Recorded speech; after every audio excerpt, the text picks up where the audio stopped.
going on, guys? Tyler here, and I got a good one, a political one. We're gonna get heated up with this one.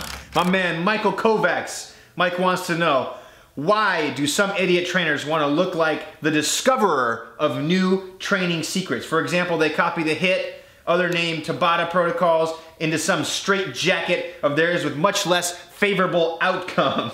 Evidently, they never took the effort to understand the underlying principles why these methods work well. And so, Michael, first off the bat, I gotta agree with you, man. And I gotta also admit guilt, because a lot of the time when I'm creating workout programs and protocols, we're trying to give them a sexy name, okay? I'm just gonna shoot from the hip here, be totally honest. We're trying to give them a sexy name because sexy sells, all right? So if I just gave you a workout program that said, uses the Tabata protocol, which everybody's already heard of, right? Most people have probably heard of, or high intensity interval training, does it sound as good as, you know, I'm just gonna make something, metabolic, badass, threshold resistance workouts, right? You know, that to me, when I see that, oh, it's new, metabolic, badass, threshold resistance workouts, right? Like, I wanna buy that because it's so metabolic and badass and I'll achieve my threshold with resistance, right? So, I mean, so that's what we're doing in the fitness industry, is we're trying to make things look sexy. Watch the Insanity commercial, right? I think it's a brilliant marketing commercial where they say, most interval training programs do low intensity and short periods of work, right? And then they say, with Insanity, we flip it upside down. They flip the thing upside down and say, we do hard work with short periods of rest. It's like, yeah, it's just a different type of protocol, but they're including a sexy message to sell more of their products, to get more people to buy into their system. If they just simply said, we're doing, you know, AMRAPs with short rest periods, nobody's gonna care about that, right? And so I think that the problem lies in the fact that people are numb to a message unless it is marketed well, right?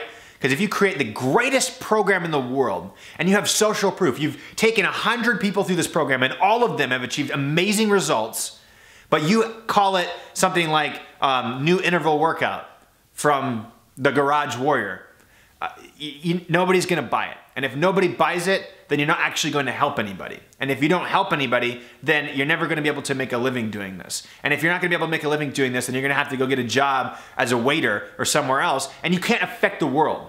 You can't affect the world in the way that I'm trying to affect the world right now. I'm trying to help everyone out there look, feel, and perform their best, live the damn life they really want to, okay? And so the way that anybody out there in the fitness industry is able to do that is to take their program, regardless of what it is, and apply a sexy marketing message behind it so that more people are interested in what they have to offer, right? We're giving you what you need and packaging it in what you want, okay? I know this is shooting from the hip, and I know that a lot of people out there are gonna be like, wait, you're telling me that people are just making up these names for products in order to create a more sexy message around them? Yeah, that's the truth, right? For the most part. You're not gonna see very many people inventing a new workout protocol. You're either doing some sort of strength, some sort of bodybuilding volume training, or some sort of intervals, or some sort of cardio, right? There's nothing more to it. You know, it's same as a diet. It's not the paleo diet or the Atkins diet or the this diet or that diet. It's either you're eating carbohydrates or you're not. You're eating grains or you're not, right? It's just, these are names we put on stuff to make them sexy, to make people want them more, okay? And so maybe we shouldn't be too worried about it. Maybe we just embrace the fact that some guy's gonna have metabolic, badass, threshold resistance workouts, and the next guy's gonna come along and it's gonna be cardiovascular, high intensity, rhythmic training or some, you know, crazy shit like that. So either way, right? If it's a good product, if it's a good concept, then that's what we want to get into people's hands. If it's garbage, if it's recycled BS, which a lot of this stuff sometimes is, then it's gonna get exposed eventually. Nobody's gonna continue to buy something that's complete garbage over and over again, especially with the internet, with YouTube, with the ability for someone who's normal like myself to get on camera and communicate with thousands of you, right? So, if you dig this video, do me a favor real quick. Share this message with a friend who works out. That way they know not to get duped by the bullshit, and they know that really what they gotta do is try out some programs, find what works for them, focus on the basics, be consistent, and they will get awesome results. All right? If you have any questions, leave them below in the comments section. Let me know so I can make a video just like this to help you look, feel, and perform your best. Otherwise, thanks for watching. I'll see you on my next video.